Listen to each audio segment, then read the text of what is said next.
शुक्रिया इस पूरी जानकारी के लिए।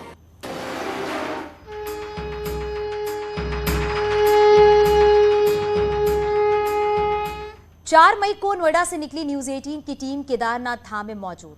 470 किलोमीटर की यात्रा के रहस्यों को दिखाते हुए हम केदारनाथ धाम पहुंचे और वहां पे हमारी टीम को हजारों लोग, कोई गुजरात से तो कोई कर्नाटक से आया था और सभी लोग एक एक कर बाबा केदार के दर्शन कर रहे थे और इसके साथ ही एक ऐसे पत्थर की भी परिक्रमा कर रहे थे जिसके बारे में कहा जाता है कि अगर वो ना होता तो केदारनाथ मंदिर भी तबाह हो गया होता। कुछ लोग उसे चमत्कारी पत्थर भी कहते हैं। तो आज चलो केदार चले के इस एपिसोड में हम आपको केदार धाम के 4 चमत्कारों को दिखाएंगे।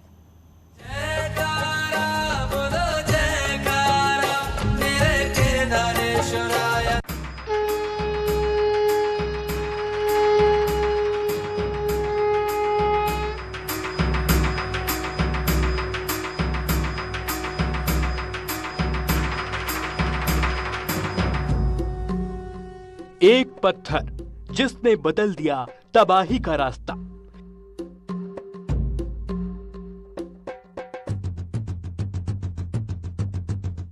भोले बाबा का चमत्कार है ये। तो लोग बोलते चमत्कार नहीं हो, केदारनाथ में सेम चमत्कार देख सकता है।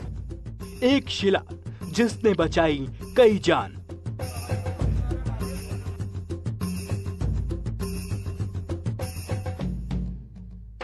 इसी से अपना मंदिर जो था, मठ अपना, ये शिला ने स्वयं बचाया आके।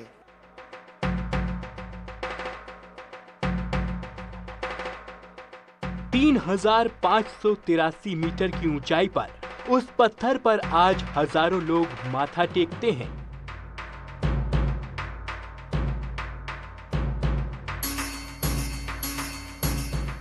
हर हर महादेव, जय केदार, जय केदार, हर हर महादेव। केदारनाथ में जितनी आस्था है उतनी ही श्रद्धा उन पत्थर में है।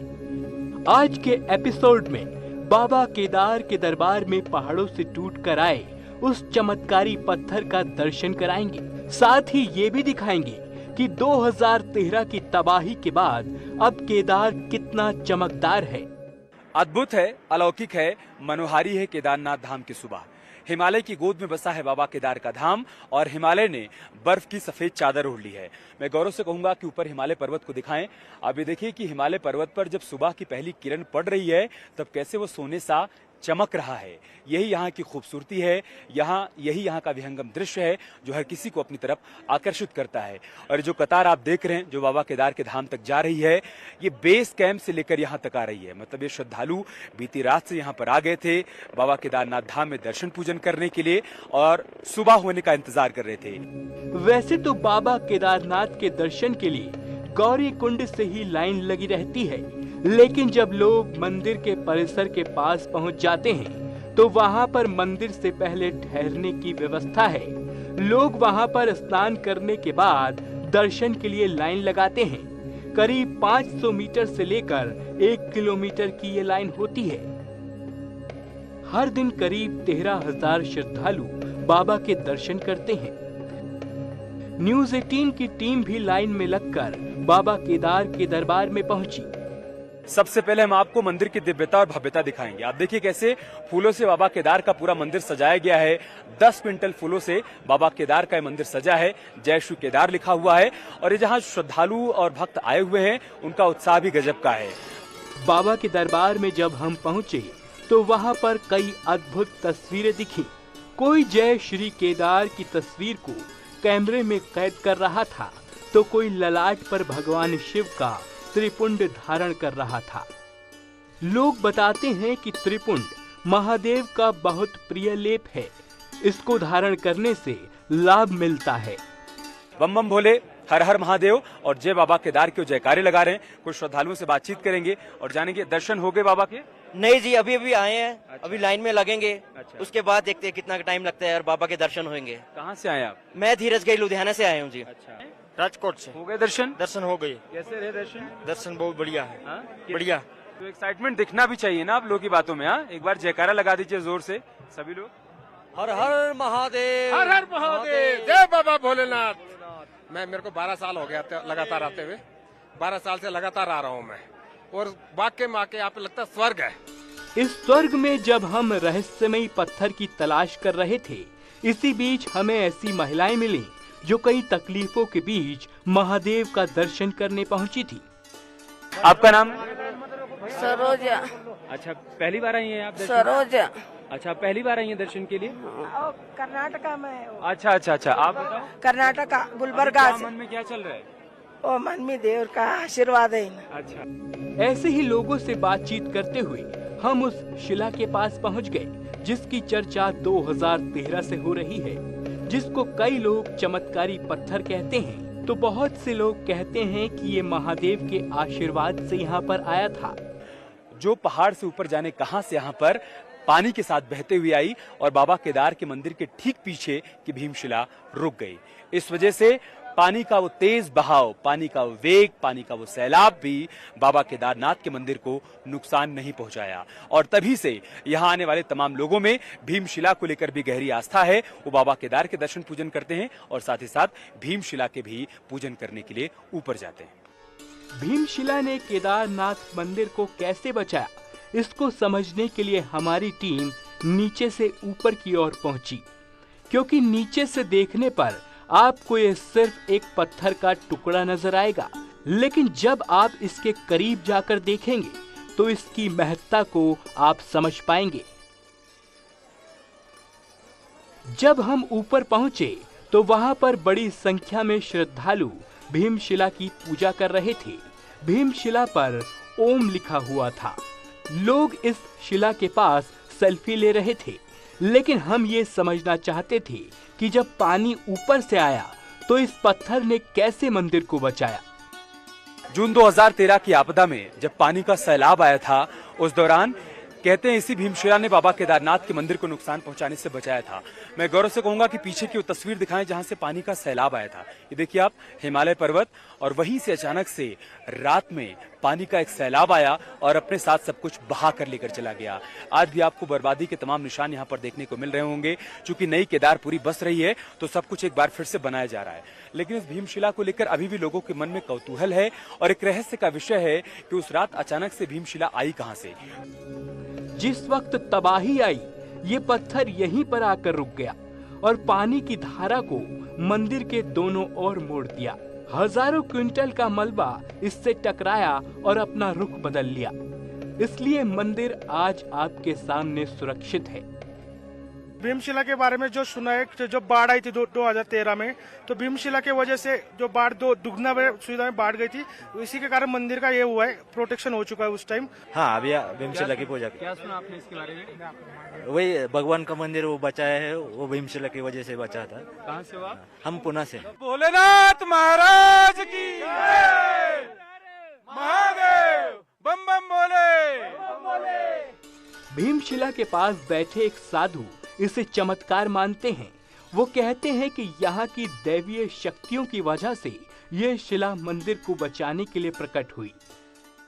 बाकी को क्रेन और कोई मशीन और जहाँ जल ले आ सकता है, ऐसे तो अपना गंगा जी में कितने बड़े बड़े पत्थर पड़े हैं, पानी उनको बहा नहीं सकता है, बहा सकता है?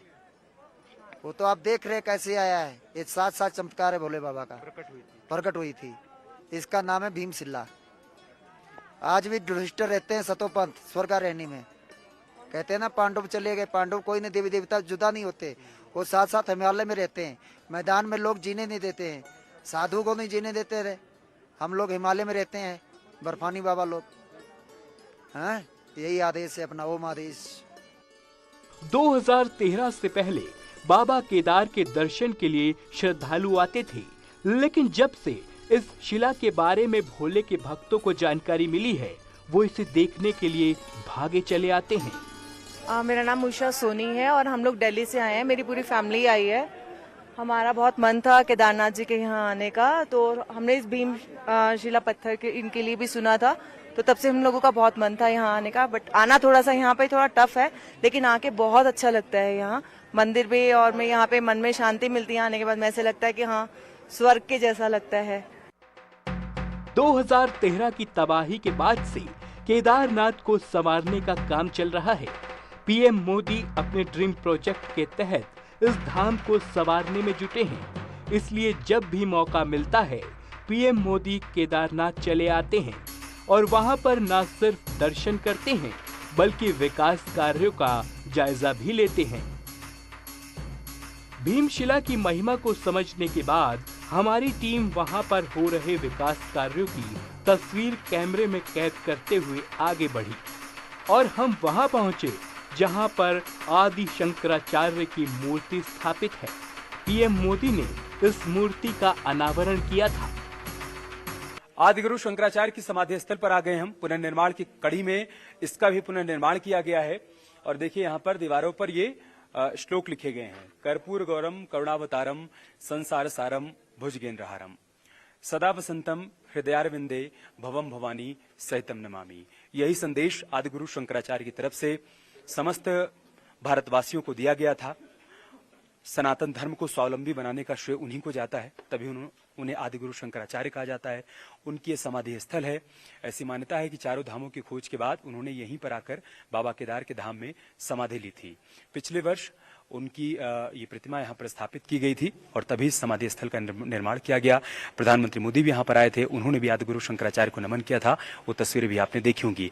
अब जो लोग बाबा केदार के धाम में आते हैं दर्शन पूजन करने के लिए, वो आदिगुरु शंकराचार्य के दर्शन के लिए यहाँ पर आते हैं, इनको नमन करते हैं, इनको प्रणाम करते हैं। आदिगुरु शंकराचार्य जी की समाधि है। ये चारों धाम का खोज करने के बाद इन्होंने यहाँ पर जो है अपना शरीर त्याग के इसके अंदर खुदवा करके समाधि ले लिए थे। फिर ये सनातन धर्म का प्रतीक है। सनातन धर्म को इन्होंने ही स्वावलंबी किया है। जब भोलेनाथ जी लुप्त हो गए थे धरती से, तब इन्होंने ही आकर के सनातन धर्म को बचाया। 2013 की आपदा में जब पूरी केदारपुरी को भारी नुकसान पहुंचा था, उसके बाद यहां पर पुनर्निर्माण का कार्य शुरू किया गया। उसी क्रम में आदिगुरु शंकराचार्य की समाधि भी बनाई गई। इस समाधि स्थल का पुनर्निर्माण किया गया। इसके भीतर आप देखिए आदिगुरु शंकराचार्य की कांस्य की प्रतिमा स्थापित है, जिनको नमन करने के लिए श्रद्धालु यहाँ पर आते हैं। जो बाबा केदार के दर्शन के लिए आते हैं, वो आदिगुरु शंकराचार्य के दर्शन के लिए भी आते हैं। भविष्य में इस केदारपुरी को कोई नुकसान ना पहुंचे, समाधि स्थल को कोई नुकसान ना पहुंचे, इसको देखते हुए आप देखिए पीछे की तरफ एक सुरक्षा दीवार भी बना दी गई है।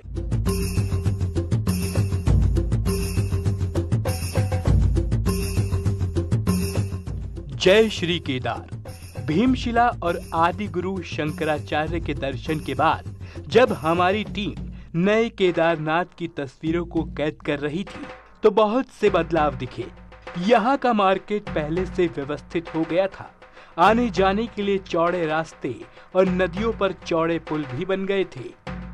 2013 में जितनी तबाही हुई थी, उस तबाही के निशान मिटाने के लिए बड़े पैमाने पर काम किए गए हैं। पीएम मोदी की निगरानी में केदार धाम पहले से दिव्य बन गया है। यही नहीं, पीएम मोदी जिस गुफा में ठहरे थे, वहां पर कुछ पल बिताने के लिए अब लोगों की होड़ लगी है। जो तस्वीर आप देख रहे हैं, ये ध्यान गुफा की तस्वीर है। पहाड़ की ऊंचाई पर ये ध्यान गुफा बनी हुई है, लेकिन लोगों ने इसके बारे में जाना क्यों, कब? जब प्रधानमंत्री मोदी ने 2013 की आपदा के बाद पहली बार केदार धाम में आकर दर्शन पूजन किया और उसके बाद इसी ध्यान गुफा में जाकर उन्होंने ध्यान लगाया, तब जो तस्वीर आई उसे देश और दुनिया के लोगों ने देखा। उसके बाद से तमाम तीर्थयात्री जो कि बाबा केदार के धाम में आते हैं, दर्शन पूजन करते हैं, उनकी कोशिश होती है कि वो ध्यान गुफा में जाकर थोड़ी देर ध्यान भी लगाएं।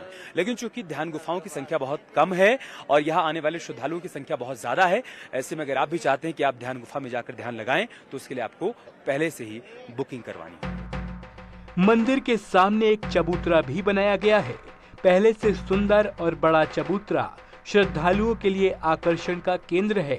साथ ही मंदिर तक पहुंचने वाले रास्ते के किनारे बने मकान और दुकान भी नए हैं और पहले से मजबूत भी।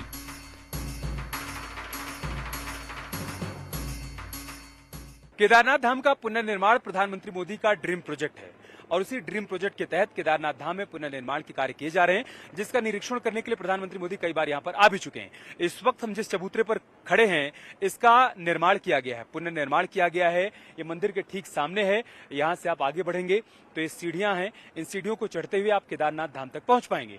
लेकिन इस रास्ते के दोनों तरफ जो मकान आपको दिखाई पड़ रहे होंगे, ये सब नए बने हैं। जून 2013 की आपदा में जो सैलाब आया था उसमें सब कुछ बह गया था। उसके बाद एक नई केदारपुरी बसाई जा रही है, जिसके तहत गढ़वाल मंडल विकास निगम की तरफ से भी यहाँ पर विकास के तमाम काम किए जा रहे हैं। इसी कड़ी में आप देखिए यहाँ पर ये हॉस्पिटल्स भी बनाए गए हैं, ताकि अगर तीर्थयात्री यहाँ पर केदारनाथ की यात्रा पर आए और उनको कोई हेल्थ इश्यूज हो तो फौरन उनका इलाज हो पाए। इसके अलावा मैं गौरव से कहूंगा कैमरा और पैन करें, ये देखिए गढ़वाल मंडल विकास निगम की तरफ से ही ये कॉटेज बनाए गए हैं, ताकि तीर्थयात्री जो कि यहाँ पर आए यात्रा में उनको रुकने और ठहरने में किसी प्रकार की कोई परेशानी ना हो। हालांकि इसके लिए आपको किराया देना पड़ेगा, लेकिन ये सुविधा यहाँ पर नई केदारपुरी की बसावट की दिशा में ही उपलब्ध करवाई गई है। इसके अलावा कुछ प्राइवेट कंपनियों ने भी यहाँ पर अपने टेंट लगा रखे हैं, आप वहां पर भी रात में ठहर सकते हैं। आगे आपको हेलीकॉप्टर दिखाई पड़ रहा होगा, एक नए हेलीपैड का यहाँ पर निर्माण किया गया है। वो तीर्थयात्री जो कि हेलीकॉप्टर के जरिए केदारनाथ धाम तक आते हैं, उनका हेलीकॉप्टर इसी हेलीपैड पर लैंड करता है और फिर यहीं से जब उनका दर्शन पूजन करने के बाद वापस जाने का कार्यक्रम होता है, यहीं से हेलीकॉप्टर टेक ऑफ करता है। कुल मिलाकर एक नई केदारपुरी यहाँ पर बस रही है। अभी पुनर्निर्माण के तमाम कार्य किए भी जा रहे हैं। आप ये देखिए यहाँ पर मशीनें अभी भी दिन रात काम कर रही हैं, ताकि एक ऐसी केदारपुरी बसाई जा सके जैसी केदारपुरी प्रधानमंत्री मोदी चाहते हैं। जो उनका ड्रीम प्रोजेक्ट है, उस ड्रीम प्रोजेक्ट के तहत एक नई केदारपुरी सबके सामने निकलकर सामने आए। 4 मई को नोएडा से निकली यात्रा 12 मई को केदारनाथ धाम में खत्म हो गई। हमने आपको दिखाया कि केदारनाथ तक पहुंचने वाले रास्ते में कितनी रहस्यमयी जगहें हैं। नोएडा से हरिद्वार तक कार से पहुंचना कितना आरामदायक है। हरिद्वार से ऋषिकेश तक के रास्ते भी पहले से बेहतर हैं। ऋषिकेश से धारा देवी मंदिर और वहां से सोनप्रयाग तक की यात्रा भी किसी चमत्कार से कम नहीं। सोनप्रयाग के बाद से आपको अपनी कार छोड़ देनी होती है। यहाँ से आपको गौरीकुंड पहुंचना होता है और फिर गौरीकुंड से केदारनाथ तक 19 किलोमीटर की पैदल चढ़ाई चढ़नी होती है। तब जाकर आपको बाबा केदार के दर्शन होते हैं।